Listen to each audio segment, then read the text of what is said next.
వికారాబాద్ జిల్లా దోమ మండలం మోత్కూరి గ్రామంలో నిరుపేద రైతు అయిన జిడి అంజయ్య మేకలు మేపుతూ జీవనం సాగిస్తూ ఉండేవాడు.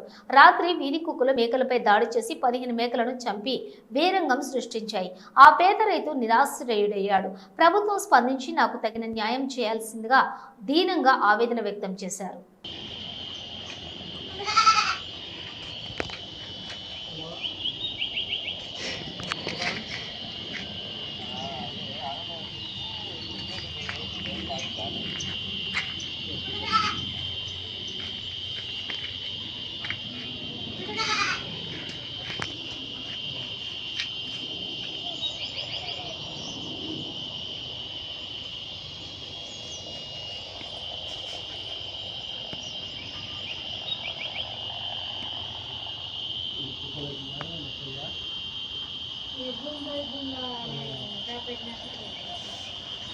మంచిగా గాలి గాలి గట్టిగా కింద మీద కట్టి గాలి పెట్టినా కట్టె పెట్టినా చీర గుంజినాయి లోపలికి పోయినాయి సంపినాయి మళ్ళీ బయటకు వెళ్ళి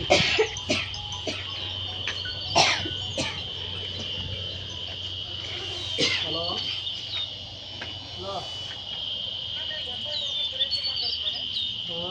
చెప్పు సురేష్ నాది అప్ప నేను ఇక్కడ కోట్లపాలు పోయి వచ్చేటకల్లా మొత్తం పాడు చేసి జాలి వేసి జాలి తీసుకెళ్ళి మొత్తం కలిపినాయి లోడాలు వేసే తక్కువ మాత్రం లేదు ఏం ఊళ్ళోకి వచ్చి మళ్ళీ వచ్చేటకల్లా పాడు చేసినాయి అక్కడ ఇలా చేనుకాడు కూడా అట్లే కూడా దగ్గరికి తీయాలి నేను అట్లే అన్నీ ఉన్నాయి.